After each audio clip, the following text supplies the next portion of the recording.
ఓం శ్రీరామ. శ్రీరామనవమి ఎప్పుడు? ముహూర్తం, శుభముహూర్తం, తలంబ్రాల సమయం ఇదే. శ్రీరామనవమి ఎప్పుడు? శుభముహూర్తం, తలంబ్రాల సమయం ఇదే. హిందువులు పండుగలకు, ఆచారాలకు, సాంప్రదాయాలకు ఎంతో ప్రాధాన్యత ఇస్తారు. 2025 మార్చి 30న శ్రీ విశ్వవసు నామ సంవత్సరంలో ఉగాది పండుగను మార్చి 30న జరుపుకుంటాం.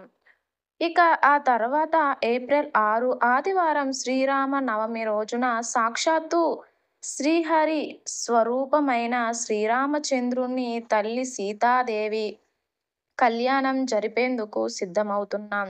లోక కళ్యాణం కోసం జరిపే ఈ కళ్యాణం జరిపించేందుకు పండితులు సూచిస్తున్నారు. శుభముహూర్తం ఏమిటి? తలంబ్రాలు ఏ సమయంలో సమర్పించాలో తెలుసుకుందాం. శ్రీరామనవమి 2025 తేదీ మరియు శుభ ముహూర్తం. విశ్వవసు నామ సంవత్సరంలో శ్రీరామనవమి పండుగను ఏప్రిల్ 6 తేదీ ఆదివారం శ్రీరామనవమి జరుపుకుంటారు. పురాణాల ప్రకారం త్రేతాయుగంలో శ్రీరామచంద్రుడు ఆ రోజు జన్మించాడని పండితులు చెప్తుంటారు. కొన్ని ప్రాంతాల్లో ప్రాంతీయ ఆచారాన్ని బట్టి ఆ రోజు శ్రీరామచంద్రునితో పాటు దుర్గామాతను కూడా పూజించే సాంప్రదాయం ఉంది. హిందువులు అందరూ ప్రతి ఇంట్లో ఆ రోజు శ్రీరామచంద్రుని కళ్యాణం ఫోటోను ప్రతిష్ఠించి పూజలు చేసి వడపప్పు, పానకం నైవేద్యంగా సమర్పించి ఆ తరువాత ప్రసాదంగా స్వీకరిస్తారు. ఇక ప్రతి వీధిలో కూడా రామ కళ్యాణం జరుపుతారు. భద్రాచలంలో ఎంతో వైభవంగా శ్రీరామనవమి ఉత్సవాలు జరుగుతాయి. శ్రీరామనవమి శుభ ముహూర్తం.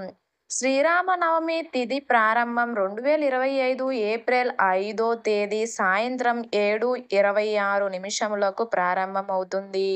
శ్రీరామనవమి తిథి ముగింపు 2025 ఏప్రిల్ 6 తేదీ సాయంత్రం 7:22 వరకు ఉంటుంది. ఏప్రిల్ 6 తేదీ ఉదయం 11:08 నుండి మధ్యాహ్నం 1:39 వరకు 2 గంటల 31 నిమిషాలు శ్రీరామచంద్రునికి, సీతామాతకు తలంబ్రాలు సమర్పించే సమయం. ఏప్రిల్ 6 తేదీ మధ్యాహ్నం 12:26 హిందువులు జరుపుకునే ప్రతి పండుగకు చాలా ప్రాముఖ్యత ఉంది. కొత్త సంవత్సరంలో ఉగాది తర్వాత వచ్చే రెండో పండుగ అయిన శ్రీరామనవమి. శ్రీరామచంద్రుడు జన్మించిన రోజును రామనవమిగా భక్తి శ్రద్ధలతో జరుపుకుంటారు. ఆ రోజు పానకం, వడపప్పు మొదలైనవి నైవేద్యంగా సమర్పిస్తారు. చైత్రమాస శుక్లపక్ష నవమి తిథి నాడు రామచంద్రుడు జన్మించాడు.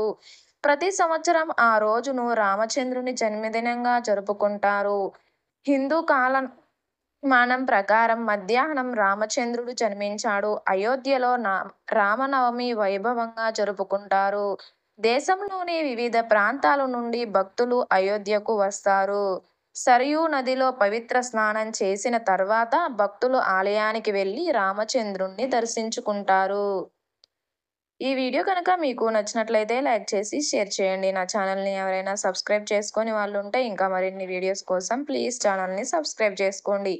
వీడియోకి లైక్ చేయడం మాత్రం మర్చిపోకండి. వీడియోని స్కిప్ చేయకుండా చివరి వరకు చూసినందుకు అందరికీ ధన్యవాదాలు. Thanks for watching.